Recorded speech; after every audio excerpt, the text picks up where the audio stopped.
Okay, you guys, if you love rock and roll, you are going to love the world's largest hard rock cafe.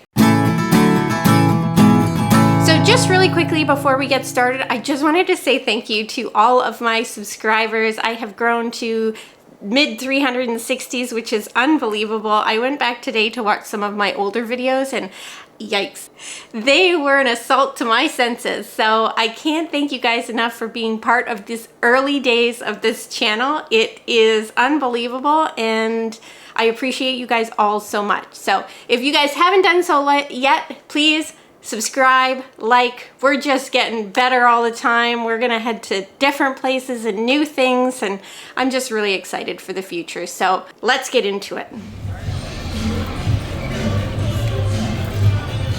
Okay, so this place has been established since June the 7th, 1990, so it's been around a really long time. Typically when we head on into dinner in Universal City Walk, we end up going to the Toothsome Chocolate Emporium.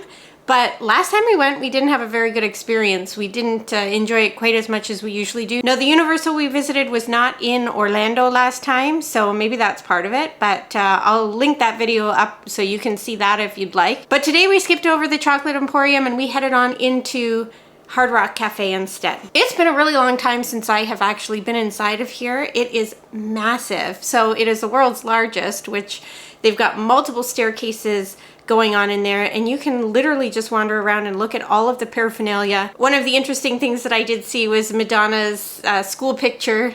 So they had a picture of her yearbook up on the wall. She was pretty easy to pick out. And then we just wandered around to look at all the different paraphernalia and see what else we could see.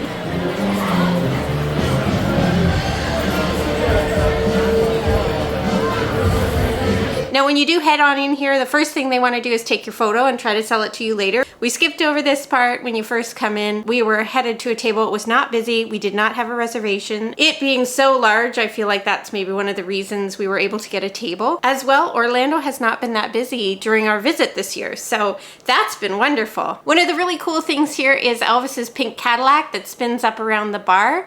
It looks like a church in here. It's like the Church of Rock and Roll. It's really cool. We were sat right next to the bar area, which was pretty awesome. I wasn't 100% sure what to get. I ended up getting the nachos. After my experience in Puckett's over in Pigeon Forge, I'll put that video as well if you want to see that. Their nachos had nothing on it. I guess I'm kind of looking to redeem the nacho situation, so I ordered those. There was a ton of beans on these and a lot of queso. I actually wasn't that hungry, so one of the reasons I ordered these was just to kind of pick away, and I didn't even really get the top layer done, but the food was not too bad. They do have, again, chicken fingers, kind of like Planet Hollywood that we just did. I've got so many videos I'm gonna link into this one. I think we all just had a really good time while we were in here. Universal City Walk is a pretty cool place to come if you're not interested in visiting the parks or you're done with the parks. It's kind of like Disney Springs. You can just kind of wander around. It's a little bit smaller than that, but you can wander around and look at all the Universal things in the stores, and there's tons of restaurants in here, so anything that you could possibly imagine. We had a pretty fun night just enjoying ourselves. After we were done at the Hard Rock Cafe, we ended up heading over to the Chocolate Emporium, and they have just like a little shake section where you can go and just order their shakes or like an ice cream on the side rather than eating in the restaurant. So we headed on over there and we decided to get one of their shakes, my son and I. I got something and it had like cake batter in it. I ordered it at the last minute. I was gonna go with a plain chocolate shake, and my recommendation to you is to stick with your gut instinct on this. And mine had like a brownie on top. I thought it would be kind of neat to see it.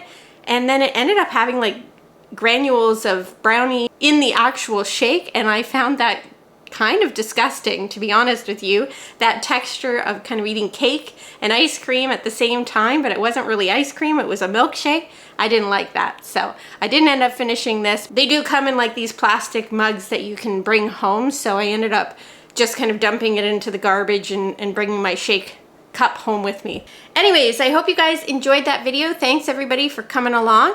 I think I've got one more video coming out for you guys from our Orlando trip, so stay tuned for that. But in the meantime, I hope you guys enjoyed this video, and we will catch you guys all in the next one. Thanks everyone.